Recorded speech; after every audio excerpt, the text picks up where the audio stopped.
Hey, so listen, I just want to get on here today and kind of clear something up. I see so many people have stated that they believe, and this is their belief, this isn't a biblical fact, it's their belief. They believe that God chooses a spouse for each one of us.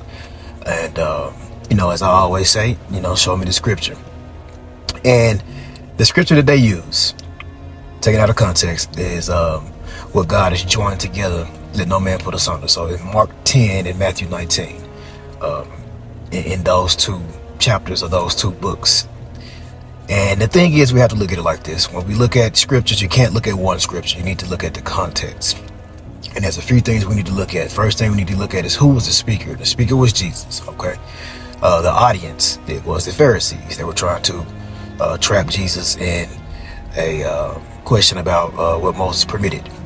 Then you have to look at what is the belief system or the tradition or values of the audience. And that, again, their stance was that Moses permitted divorce for any reason. So they wanted to see if Jesus agreed and co-signed that. Then you have to ask, well, what was the specific question? If it was a specific question that was being addressed or just general. And the specific question was, again, can man divorce for any and every reason? And listen, let's pay attention to this. They didn't ask, can men who had their spouses picked by God divorce for any reason? They asked a general statement. Can men divorce for any reason? Okay. And so then let's look at the answer. So Jesus said that men could only divorce and remarry without it being adultery if fornication was involved. And that is something that was taking place prior to the marriage that was discovered after the marriage. You can take reference to that in Deuteronomy 22. That passage there explains that men knew they could get out of marriages if they said that their maid, after they had went into them, actually wasn't a maid, which is a virgin who was unmarried. So Jesus said that the exception was that if you discovered that there was fornication, okay? And then other than that, he said that man couldn't break marriage covenants that God joined. Now, people take that as saying that, okay, then so there's specific marriages that God joins and some that he doesn't. That's not what that's saying. That's leaning to thine own understanding. That statement was saying that all marriages are covenants and no man can break it except for that exception of fornication. Okay? It is not saying God picked spouses and that he joined certain marriages. God made marriage for mankind. That's believer and pagan, not for only believers. Let's link. Do you know how cruel that would be for God to pick spouses when we see that the ratio of men to women right now, I just looked it up, is about 102 men for every woman.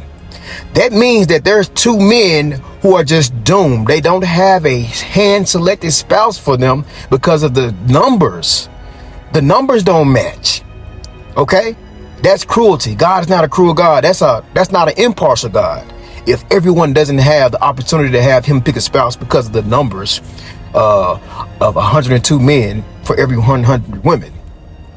Stop taking that scripture and ignoring the context of it and what he was actually answering. Don't look at that one scripture about what God is joining together, let no man put asunder. Look at what was said, who he was saying it to, who was the speaker, what was the belief of the audience, and what was the specific question asked. Okay, they didn't ask him, can marriages that are literally joined by God be broken? They asked him generally, can any marriage be broken for any reason?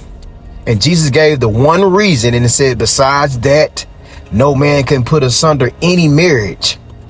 You know why? Because all marriages are joined by God. Do you know that?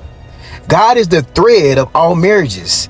He is the one that fuses the man and the woman together. He is the thread in the marriage. Therefore, every marriage covenant is joined by him because it's a three-way covenant. Okay? Again, he made marriage for mankind, not for believers only and not pagans. He made it for mankind. That's believer, unbeliever, heathen, pagan, whatever. Okay?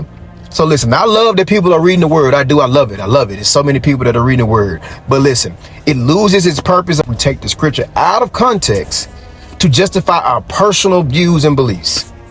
So again, let me close. There isn't a scripture that says God chooses a spouse for us all. Therefore, without that scripture, this is a false belief or opinion.